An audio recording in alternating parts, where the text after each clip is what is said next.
God, look how beautiful you are. Oh my God, it like caught me off. Like what? Don't flirt. See, this is the problem. They're all the good ones are not into women. That's the issue.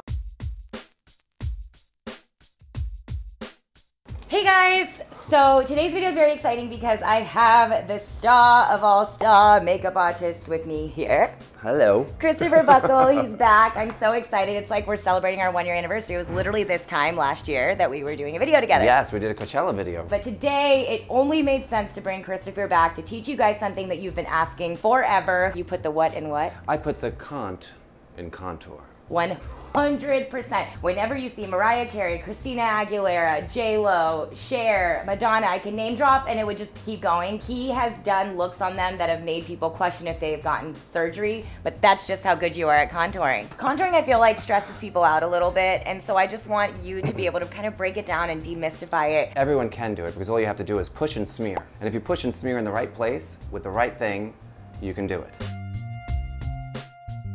Contouring is adding shadow to parts of your face to maximize or to change bone structure. If you put contouring under something, it maximizes anything above it. Got Okay? it. So because you're pushing it in visually. Because anything that's dark recedes and anything that's light will come out. And if you can see the trick, it isn't magic. So that's the goal. There's a monitor here and I keep seeing his, like, it's just, he's so beautiful. I mean, if you knew how old this man was, it would blow your mind. I'm 107. Literally.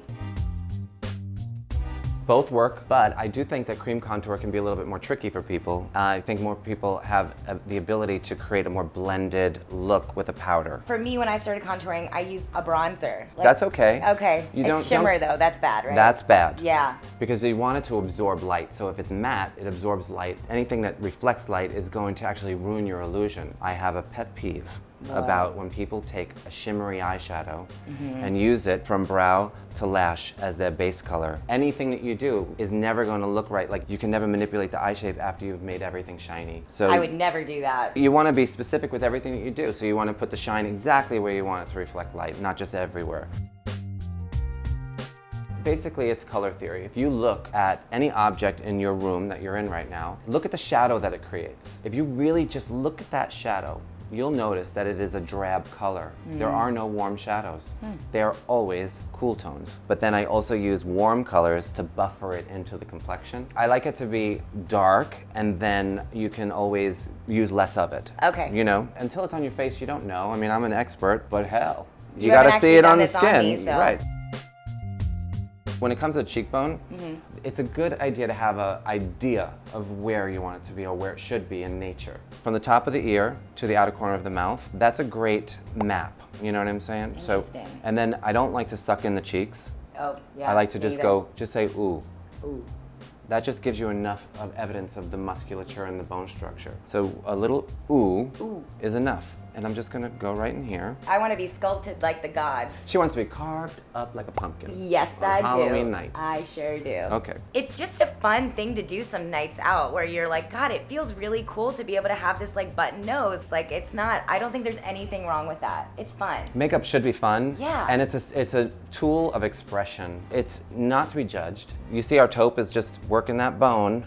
Ooh. Ooh is correct. It's not the same darkness all the way to her mouth. And that's gonna get maximized once we put a highlighter on. So I'm going over it with a warmer color just to kind of bridge it. It's a wider brush, it's a softer brush, so it's gonna go bigger than what we just did. Kristofer has a makeup line, if you guys don't know. It's all linked down below, but so are you coming out with a contouring product? It should be happening. Working we're kind on of it. figuring it out. It needs to happen. It is true. But these are my warming powders, and these work really well because they're not tremendously opaque. If you want to see where certain contours naturally exist on you, stand underneath an overhead light. It's going to make under your eyes look terrible. Really? But you'll see your cheekbones. Facial education. Ooh.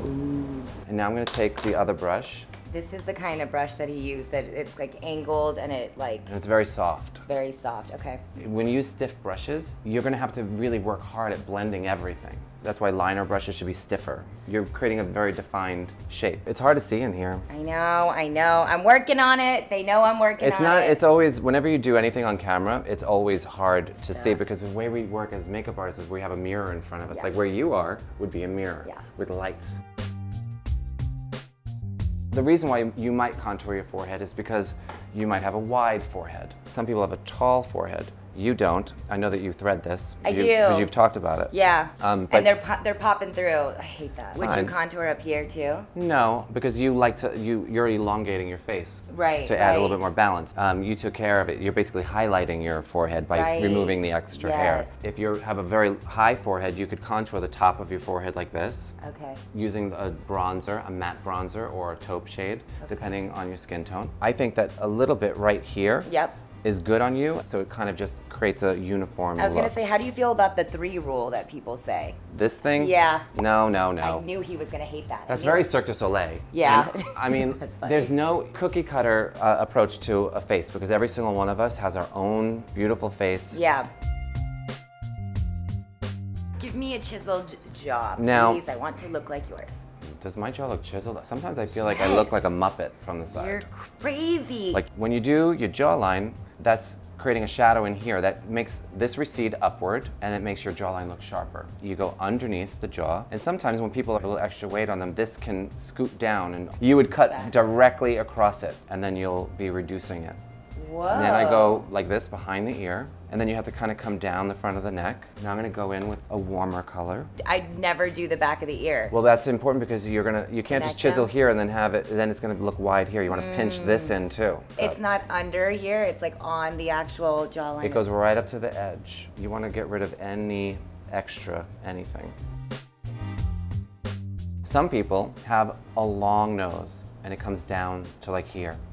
In which case, you would take dark and you would go underneath the nose here because you're shortening it because you want to chop it off visually. Make it darker under the nose and then you'll just round it off. We're not going to do that to Deepica because she's got a cute nose that's not too long. If you've got a wide nose, you have to contour down the sides. I don't particularly think I have a wide nose, but I still like to make it look a little more defined in a chiseled nose. I don't know, it just feels like cleaner. When it comes to my celebrity clients, a lot of times I'm contouring their nose, but it's not to change it. It's really to reinforce it because with all the flash photography and the bright lights, it flattens out. So I want to keep that defined structure in the face. But also some people have a crooked nose. If it's leaning on this side, I would chop it off visually like that. Sometimes it's a bump in the middle. Yeah. And then you don't have to do the tip. You just could go like this, right where the bump is. That part. And then right where the bump is, you want to chop it. Make sure that you're not reinforcing the shape that you're trying to correct. So for me, where would you put the lines? All over. Yeah, right? No. Exactly. So I'm gonna go from the thinnest part of your nose, right here,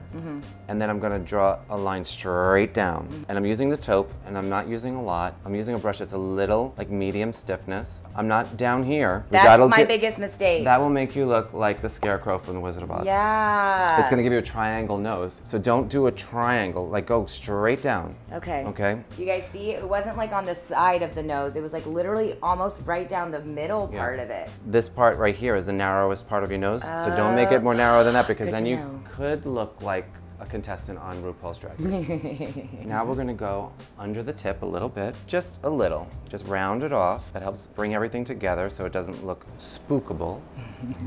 I'm gonna now bridge it to the rest of your eye area in here. And we could always go and buff this afterwards. You don't have to go crazy with it. It shouldn't be too obvious. You're creating shadows. Now I'm gonna turn your nose up. If you made a circle at the tip of your nose, that's what you do. You're basically creating a little arc. And I'm just adding a darkness here. So visually I'm pushing it in so it looks like a little pinched ball at the end of your nose. What kind of noses need that? Very straight noses. Okay. Very straight, long noses. So it's like if you have a super long leg, you can afford to wear an ankle strap shoe. Yeah. So it's like putting an ankle strap. Now you can see that there's dimension and character to Deepica's nose.